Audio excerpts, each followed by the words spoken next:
வெண்டைக்காய் வறுவல் எப்படி செய்யலாங்கிறத பார்க்கலாம். நான் அதுக்கு வந்து ஒரு 1/4 கிலோ வெண்டைக்காயை நம்ம பொரியலுக்கு வெட்டுற மாதிரி கழுவி நல்லா வெட்டி வச்சுருக்கேன். இப்போ வந்து எப்படி செய்யலாங்கிறத பார்க்கலாம். இப்போ ஒரு சட்டி எடுத்துகிட்டு அதில் வந்து நம்ம வந்து 2 ஸ்பூன் கடலை மாவு போட்டுக்கலாம். இந்த ஸ்பூனுக்கு 2 ஸ்பூன் போட்டுக்கலாம்.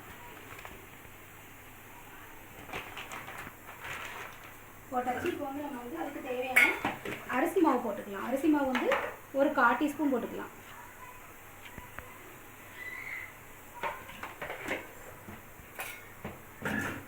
வந்து இந்த காயத்தூள் சேர்த்துக்கலாம். ஒரு 1/4 டீஸ்பூன் காயத்தூள். மிளகாய் தூள் சேர்த்துக்கலாம். காரத்துக்கு தேவையான மிளகாய் தூள் சேர்த்துக்கலாம். அது ஒரு 1/4 டீஸ்பூன். சால்ட்டு சேர்த்துக்கலாம். சால்ட் ஒரு 1/4 டீஸ்பூன்.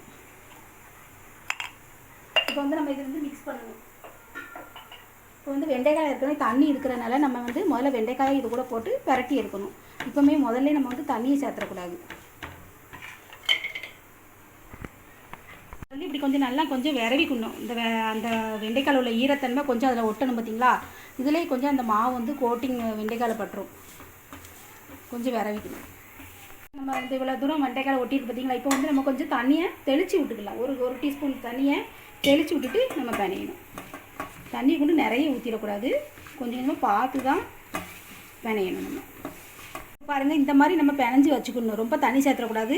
ரொம்ப சொதன்னு ஆயிரும். இந்த மாதிரி பிணைஞ்சி வச்சுட்டு இப்போ நான் வந்து கடாய் நல்லா காயுது. இதில் எண்ணெய் நல்லா காஞ்சிட்ருக்கு. இப்போ நான் போட்டுறேன்.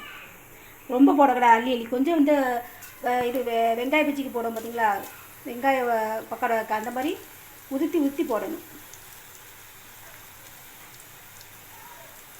தீயை ஹை ஃப்ளேமில் வச்சுட்டு அப்புறம் மீடியம் ஃப்ளேமில் வச்சுக்கணும். கொஞ்சம் வேகட்டும்.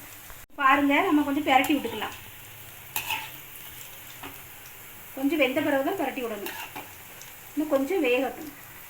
பாருங்கள், நல்லா வெந்து கொஞ்சம் ப்ரௌனாக வந்துட்டு இப்போ நம்ம எடுத்துடலாம். இப்போ நமக்கு வந்து வெண்டைக்காய் வறுவல் ரொம்ப ரெடி ஆகிட்டு. இந்த மாதிரி உங்கள் வீட்லேயும் செஞ்சு பாருங்கள், நல்லாயிருக்கும். பக்கோடா கனவுக்காவும் இருக்கும். வெண்டைக்காய் பக்கோடாவும் சொல்லலாம், வறுவலும் சொல்லலாம். நல்லாயிருக்கும் டேஸ்ட்டாக.